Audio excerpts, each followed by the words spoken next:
इस कार्यक्रम के पुण्यार्जक हैं श्री नानक चंद जैन प्रधान, श्री अनिल जैन सेठी संरक्षक, श्री मुकेश कुमार जैन उप प्रधान, श्री अशोक कुमार जैन महामंत्री, श्री दिनेश जैन कोषाध्यक्ष, श्री विजय कुमार जैन मंत्री, श्री वरुण जैन मंत्री, श्री प्रवीण कुमार जैन भंडारी, श्रीमती मंजू जैन महिला अध्यक्षा, फेज 2 अशोक विहार दिल्ली। होता है जब दोनों हाथ उठा करके बोलते हैं तब जाकर के जय घोष होता है। बोल चिंतामणि पार्श्वनाथ भगवान की, संत श्रोमणी आचार्य विद्यासागर जी महाराज की, आचार्य सिद्धांत सागर जी महाराज की, आचार्य भगवान गुरुदेव श्री सौभाग्य सागर जी महाराज की, समस्त आचार्य संघ की। कहते हैं कि बसंत का आगमन हो तो प्रकृति मुस्कुराती है और संत का आगमन हो तो संस्कृति मुस्कुराती है। और ये आप लोगों का सौभाग्य है। मैं बहुत पहले एक बार और आया था आपके यहाँ पर, इसी जिनालय में दर्शन किए थे, लगभग आज से 5 साल पहले आया था। और पुनः जैसे ही मैंने जिनालय देखा, पहले मैं फेज 1 में चला गया, पता चला कि गुरुदेव यहाँ नहीं है, तो फिर फेज 2 में आया।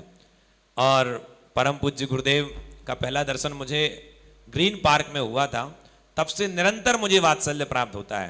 कहते ना, कभी कभी पहली दर्शन में एकदम ऐसा कोई जुड़ाव या कोई ऐसा लगाव, तो पूज्य श्री का हमें हमेशा गुरुदेव का आशीर्वाद प्राप्त होता रहता है। और वैसे ही दिल्ली वालों को विशेष वात्सल्य स्नेह प्राप्त होता है। और जिन पर कचनेर वाले बाबा जिन पर विशेष आराध्य हैं, और वही कहूँगा क्योंकि मेरे नाम के आगे कवि हृदय लगाते हैं, तो वो कवि मन, तो वो सोच रहे हैं, तो उसी के मैं वो सुना देता हूँ कि 24 तीर्थंकरों की जन्मभूमि के स्थान क्या हैं। हमें याद नहीं होते हैं, लेकिन एक छोटा सा गीत कहें या पंक्तियाँ कहें, उसमें हमें सब याद हो जाता है। तो उस पंक्तियों के माध्यम से कहाँ कहाँ जन्म हुआ तीर्थंकरों का, कि ऋषभ अजित का जन्म अयोध्या, संभव का श्रावस्ती में, अभिनंदन और सुमति अयोध्या, पद्म प्रभु कौसंभी में, सुपारस नाथ का जन्म बनारस, चंद प्रभु का चंद्रपुरी, पुष्पदंत जी का काकंदी में, शीतल नाथ जी भद्रपुरी, श्रेयांस नाथ सारनाथ जन्मे, वासुपूज्य चंपापुर में, विमल नाथ जी का जन्म कंपिला नाथ अनंत अवधपुर में, धर्मनाथ रतनपुर जन्मे, शांति कुंथ अर्गजपुर में, मल्लीनाथ मिथिलापुर जन्मे, मुनिसो व्रत राजाग्रही में, नमीनाथ मिथिलापुर जन्मे, नेमिनाथ सौरीपुर में, पारसनाथ का जन्म बनारस, महावीर कुंडलपुर में। अब बस 4 पंक्तियां पूज्यवर के चरणों में जरूर रखना चाहूंगा। कहते हैं ना कि गमे दिल को सुरूर मिलता है, उदास चेहरे को नूर मिलता है, और एक बार जो सौभाग्य सागर जी के चरणों में आता है उसे कुछ ना कुछ जरूर मिलता है। तो भू देखा, भूमंडल देखा मैंने, नदी सरोवर देखा, पर्वत की चोटी पर जाकर जाने कहां कहां नहीं देखा, लेकिन जब से देखा तुमको तब से मुझको लगा ऐसा जैसे मैंने चलते फिरते वर्तमान महावीर को देखा। नहीं जानता कौन हो गुरुवर और कहां से आए हो, मेरे जीवन की इन सांसों में गुरुवर तुम ही समाये हो। कोई तुमको कहे दिगंबर, कोई कहता पैगंबर, कोई कुंद कुंद सा कहता, कोई कहता तीर्थंकर, सच में गुरुवर आप हो अद्भुत जिन शासन उन नायक हो, जिन वाणी रसपान कराते जिन वाणी के गायक हो, क्या उपमा दे दूं तुमको, तुम तो सबसे ही न्यारे हो। हे गुरुवर सौभाग्य सागर जी हमको प्राणों से भी प्यारे हो। समय सार का सार तुम ही हो, जिन शासन आधार तुम ही हो, जिन शासन के सूरज चंदा वर्तमान भगवान तुम ही हो, तुमसे ही तो हम हैं गुरुवर, जैसे जड़ से होता तरुवर, तुम बिन जीवन लगे अधूरा, तुम करते सपनों को पूरा, तीर्थंकर के दूत तुम ही हो, जिन वाणी के पूत तुम ही हो, मुक्ति वधु के कंत तुम ही हो, भविष्य के अरिहंत तुम ही हो, और हमें झलकते गुरुवर ऐसे परम सिद्ध भगवंत तुम ही हो। हमें झलकते गुरुवर ऐसे, इन्हीं मंगल भावना के साथ पूज्यवर के चरणों में बारंबार नमोस्तु नमोस्तु नमोस्तु।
जा रहा था कि जब बंबई जाते हैं तो जुहू जरूर जाता है आदमी, जुहू चौपाटी कहते हैं ना, क्या कहते हैं, तो वहां पर घूमने जाता है। तो कई बार होता है कि रेत में जाते हैं और आते समय पानी आ जाता है, ऐसा अक्सर होता है वहां पर। तो घूम रहा था, रेत में चल रहा था, और रेत में जब चल रहा था तो देखता है कि उसको 4 पैर के निशान दिख रहे हैं रेत में। उसने कहा भगवान आपका शुक्रिया है, आप मेरे साथ में तो हैं। बहुत खुश हुआ कि भगवान मेरे साथ में हैं, कैसे मैं कह दूं भगवान साथ में नहीं होते। और जैसे ही लौटने लगा तो एकदम तेज सागर का पानी आने लगा, तो दौड़ा, वो दौड़ने लगा।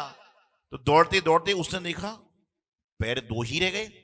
उसने कहा हे भगवान आपके पास भी धोखा है, मनुष्य धोखा करते हैं लेकिन आपके पास भी धोखा है। पहले तो दौड़ता रहा, जब फिर सही स्थान पे पहुंच गया तो क्या भगवान पुकारा भगवान को, हे भगवान धोखा आपने भी दे दिया। भगवान ने कहा मैं धोखा नहीं देता हूं बल्कि धो धो के भक्तों को बनाता हूं। धोखा नहीं देता हूं बल्कि धोखे शुद्ध करके भक्तों को भक्त बनाता हूं। तो बोले कैसे? बोले भगवान जी जब मैं सुख में था आप मेरे साथ चल रहे थे। भगवान जी बोले कैसे? बोले 2 पैर आपके थे 2 पैर मेरे थे, मैं देख रहा था, लेकिन जब दुख आया तो आपने अपने पैर पीछे ले लिए और आपने मुझे अकेला छोड़ दिया। तो भगवान ने कहा कि मैंने तुझे अकेला नहीं छोड़ा, जब तेरे ऊपर दुख आया तो जो 2 पैर तेरे वो तेरे नहीं थे, मैंने तो तुझे गोद में उठा रखा था और मैं तुझे लेकर चल रहा था कि मेरा भक्त डूब ना जाए। तो भगवान आपको गोद में लेकर चल रहे हैं, लेकिन अंतर इतना कि हम सोचते कि हम चले, तुम क्या चल सकते थे? उन्होंने कहा पीछे मुड़ के देखो, तो पीछे मुड़कर देखा तो 2-4 लोग डूब रहे थे। तो उसको समझ में आ गया कि भगवान साथ में है तो इंसान डूब नहीं सकता। तो आज पारसनाथ भगवान का दिन है और हमारे जीवन में तो सॉस आने के पहले भी भगवान पारसनाथ जी का ही नाम आता है। और कचने वाले पारसनाथ भगवान आप सबों ने दर्शन करे हैं, नहीं करे तो करिए। पूरे हिंदुस्तान में, पूरे विश्व में बहुत सारी अतिशयकारी तीर्थ क्षेत्र हैं। वहां अतिशय क्या है? जैसे महावीर जी में गाय की दूध झरी तो प्रतिमा प्रकट हो गई, कहीं पर कोई और अतिशय हुआ, कहीं पर कोई और अतिशय हुआ, लेकिन संपूर्ण विश्व में कचनेरी वाले पारसनाथ भगवान की प्रतिमा एक ऐसी प्रतिमा है जहां पर एक प्रतिमा पे 2-2 बार चमत्कार हुआ है, अर्थात एक प्रतिमा पे 2-2 बार अतिशय हुआ है। कैसे 2 बार हुआ? कि पहले तो पारसनाथ भगवान की प्रतिमा गाय के दूध झरने से प्रकट हुई, दोबारा कुछ कारण से प्रतिमा जी खंडित हो गई। तो खंडित होने के बाद आज लोगों की श्रद्धा बड़ी छोटी सी है, सूक्ष्म है। यदि हमारे मन की नहीं होगी ना, महाराज कस क्या जाना है बार बार, और जब तक मन की हो रही थी तो बार बार ही जाना है। प्रतिमा में थोड़ा सा कुछ दूषण हो गया, दूसरी प्रतिमा लाओ, अरे वही भगवान है जिन्होंने तुम्हें लायक बनाया है। तो लोगों ने क्या हुआ मन में कि बोले इस प्रतिमा जी को अब जल में विसर्जन कर देना चाहिए। तैयारी हो गई तो प्रतिमा जी ने एक स्वप्न दिया वहां के आदमी को कि विसर्जन मत करो, घी शक्कर में रखो, ताले बंद करो, नमोकार मंत्र का पाठ करो। लोग पत्थर की प्रतिमा घी शक्कर से जुड़ना है तो मुश्किल काम था, लेकिन बोले कोई बात नहीं, ट्राई करते हैं। तो आपको देखिए कि अभी जयमाला पढ़ोगे कि 7 दिन तक घी शक्कर में रखा और जब 7वें दिन निकाला तो भगवान की प्रतिमा अपने आप जुड़ी हुई मिल गई और आज तक जुड़ी हुई है। आप फोटो में देखते हो कहां फण के पास इधर जुड़ी हुई है। और सोचिए जिस प्रतिमा पर डेली पंचामृत अभिषेक हो रहा है, नर नारी अभिषेक कर रहे हैं, सैकड़ों लोग अभिषेक कर रहे हैं, लेकिन वह प्रतिमा आज भी सबको मंगल आशीर्वाद दे रही है। तो इनका आशीर्वाद हमारे जीवन में, आप सबके जीवन सदा ही रहेगा। लेकिन पारसनाथ भगवान पारसनाथ क्यों हुए? कल आपने सुंदर सी नाटिका देखी, माता जी ने करवाई थी, सौभाग्यवती जी ने। क्यों हुए? कल जब लोग अखिल जी को देख रहे थे तो लग रहा था कि पूरे ध्यान में बंदा आधा घंटे तक बैठा है। आधे घंटे तक ध्यान में बैठना, तो बता रहा हूं आपको कि पारसनाथ भगवान क्यों, क्योंकि वह कितना भी उत्सर्ग आया, ओले चले सोले चले, बारिश हुई, सब कुछ हुआ, लेकिन उन्होंने आंख भी नहीं खोली। ऐसा नहीं था कि पारसनाथ की शक्ति नहीं है, जब उनकी शक्ति से मेरे काम होते हैं, उनकी भक्ति से आपके काम होते हैं, तो कैसे नहीं होगा। लेकिन उन्होंने कहा कि ये मेरे पिछले जन्म के कर्म हैं और उस कर्म को मैं सहन कर लूंगा, तो आगे मुझे सहन नहीं करना पड़ेगा। इसके फलस्वरूप कमट गर्त में गया और पारसनाथ भगवान मोक्ष को पधारे। क्योंकि कहते ना, सहने वाला हमेशा ऊपर उठता है और दुख देने वाला हमेशा नीचे गिरता है। लेकिन आज के समय में इंसान तो लड़ने के मौके ऐसे ढूंढ रहा है कि कोई जिससे बातचीत नहीं होती है वो सामने से तो निकले, और सामने से निकले तो अपना ये सामान फेंक देगा, बोलेगा मेरे सामान के ऊपर चल रहा है। मौके देख रहे हैं लोग, अरे मौके लड़ने के मत देखो, बल्कि मौके प्रेम के देखो कि प्रेम का मौका मिले तुरंत प्रेम कर लो, क्योंकि लड़ाई में जीवन का सार नहीं है, प्रेम में ही जीवन का सार है। तो बताना था मैं आपको कि आज के दिन भगवान पारसनाथ स्वामी समीर शिखर जी की स्वर्णभद्र कूट से मोक्ष गए, और पूरे समीर शिखर जी में बहुत कुछ है, लेकिन पारसनाथ भगवान की टोक पर ही एक चरण नीचे है और एक चरण ऊपर है कि एक बार में व्यक्ति का मन सही ना हो तो दोबारा हो जाएगा। और जो नीचे वाली टोक पे जब जाते हो, कैसे जाते हो, गए क्या कभी? झुक के जाते हो, थोड़ा सा उठे तो फटाक, वहां नारियल फूटे ना फूटे, यहां जरूर फूटेगा। तो पारसनाथ भगवान ने संदेश दे दिया कि यदि मुझे पाना है तो झुकना पड़ेगा, और झुककर नीचे से निकलते हो जब जाकर पारसनाथ भगवान को आप पा पाते हो। पारसनाथ भगवान, आज मैं दावे से कहता हूं कि पूरे हिंदुस्तान में लाखों करोड़ों मंदिर हो सकते हैं, हर मंदिर के मूल्य अलग हो सकते हैं, लेकिन शायद 100 में से 99 मंदिर ऐसे होंगे जिसमें हर मंदिर में पारसनाथ भगवान की प्रतिमा जरूर होगी। क्यों? क्या बाकी 2400 भगवान अतिशयकारी नहीं है, चमत्कारी नहीं है? लेकिन जिस तरह से आपको कोई पिक्चर दिखाने मूवी में ले जाए और वो फैमिली पिक्चर हो तो आप क्या कहते हैं? बोले मजा नहीं आ रहा। कौन सी चाहिए? थोड़ी मारधाड़ होबे, नायक के साथ खलनायक भी होबे। तो क्या हुआ, हमारे पारसनाथ भगवान नायक हैं और उनके साथ में खलनायक का काम किसने किया? कमठ ने किया। इसलिए जब भगवान पारसनाथ जी ये साथ में 10 भाव तक कमठ ने क्या किया? खलनायक टाइप का काम किया। लेकिन जो नायक होते हैं वो लड़के जीतते हैं, लेकिन ये जो नायक है ना, ये पिक्चर के नायक नहीं है, ये पिक्चर बनाने वालों के नायक हैं। ये बिना लड़े ही जीत गए। क्यों जीत गए? मैं हमेशा एक बात कहता हूं कि झगड़ा किस कारण से होता है? जहां आपस में बैर होता है, शत्रुता होती है। लेकिन यदि झगड़े को शांत करना है तो आप एक बार किसी व्यक्ति के गुस्से का जवाब 9 बार नमोकरण पढ़ के दो। आप में से किसी को गुस्सा आता है कभी? सिर्फ 2 लोगों को आता है। अभी तो बोले थे चावल नहीं देता, मतलब मुझे चावल नहीं देता है। ऐसा सृष्टि पे कोई इंसान नहीं है जिसको गुस्सा ना आता हो। गुस्सा आना कोई बड़ी बात नहीं है, लेकिन गुस्सा कितनी जल्दी वापस जा रहा है यह बड़ी बात आती है। तो पारसनाथ भगवान के भक्त हो तो दिन में कम से कम गुस्सा कई बार करना, लेकिन एक बार गुस्सा, आज से नियम ले लो कि एक बार का गुस्सा छोड़ देंगे। एक बार का गुस्सा छोड़ देंगे। अब पति पे छोड़ोगे, पत्नी पे छोड़ोगे, बच्चों पे छोड़ोगे, काम वाली पे छोड़ोगे, कैसे छोड़ोगे? और ये जो गुस्सा है ना, ये कहां जाता है? क्रोध बड़ा खतरनाक है। ये हमेशा नीचे की ओर जाता है, नीचे की ओर जाता है। क्रोध की और पानी की गति एक जैसी है, दोनों हमेशा नीचे की ओर जाती है। जैसे पानी को ऊपर डालो तो क्या होगा? धीरे धीरे धीरे नीचे जाएगा, गुस्सा भी। लेकिन ये बात आज की नहीं, 30 साल पुरानी बात बता रहा हूं मैं आपको। एक बार किसी के व्यापारी के फैक्ट्री में कुछ झगड़ा हो गया।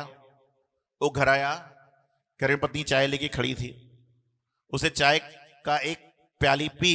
अरे बोले कैसी चाय बना रहे हो? शादी को 30 साल हो गए, चाय बनाते भी नहीं आती। पहले की पत्नी थी तो कुछ जवाब नहीं दिया। आज ट्राई मत करना आप लोग मेरी बात सुन के, तो उल्टा काम हो जाएगा। आज की चाय छोड़ो, बार बार की बंद हो जाएगी। तो क्या हुआ कि उसने तुझे नहीं बोला, पत्नी ने। थोड़ी देर बाद बच्चा स्कूल से आया और सीधा माँ की गोद पे चढ़ गया पोता। तो उस बोले, दादी बोले, अरे इतना बड़ा हो गया, जूते खोलने में नहीं आते।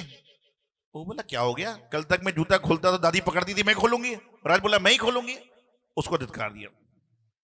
पति का क्रोध पत्नी पे, पत्नी का क्रोध पोते पे। इतने में पोते के पास में आया, दूध लेकर आई। काम वाली बाई जो होती है वो दूध लेकर आई। बोले बाबू दूध पी लो। बोले मुझे नहीं पीना, अब मैं बच्चा हूं क्या, दूध पीता रहूंगा। पति का क्रोध पत्नी पे, पत्नी का पोते पे, पोते का काम वाली पे। अब काम वाली का भी क्रोध आ गया। काम वाली को क्रोध आ गया तो अगले दिन जब भोजन करने बैठे तो बर्तन चमाचक चमक रहे हैं, कपड़े एकदम साफ हो रहे हैं। तो काम वाली को गुस्सा आया, उसने दे दनादन बर्तन पीटे, दे दनादन बर्तन पीटे, दे दनादन कपड़े पीटे। कि गुस्सा किस पर उतारेगी? लेकिन ये प्रयोग आज मत करना, ये तो काम वाली ही भागेगी और घर में खाना पीना बंद हो जाएगा। ये पुरानी बात बता रहा हूं आपको। तो जिंदगी में क्या है, क्रोध आए तो उस समय शांति का परिचय दें, और शांति का परिचय देंगे तो जीवन में क्रांति नहीं आएगी। तो आज पारसनाथ भगवान का दिन है। पारसनाथ भगवान सबके सहाय हैं, और मैं तो समझता हूं कि हम समीर शिखर जी की पारसनाथ भगवान की टॉप पे कब जाएंगे? जब तक नहीं जाएंगे तो हमारे जिन मंदिर में जो पारसनाथ भगवान हैं यही समीर शिखर जी है, और यही स्वर्णभद्र कूट है। मन से मानने का प्रयास करें और जीवन को जीवंत जीने का प्रयास करें। यही मंगल शुभभावना गुरुदेव आचार्य सिद्धांत सागर जी महाराज। इस कार्यक्रम के पुण्यार्जक थे श्री नानक चंद जैन प्रधान, श्री अनिल जैन सेठी संरक्षक, श्री मुकेश कुमार जैन उप प्रधान, श्री अशोक कुमार जैन महामंत्री, श्री दिनेश जैन कोषाध्यक्ष, श्री विजय कुमार जैन मंत्री, श्री वरुण जैन मंत्री, श्री प्रवीण कुमार जैन भंडारी, श्रीमती मंजू जैन महिला अध्यक्षा, फेज 2 अशोक विहार दिल्ली।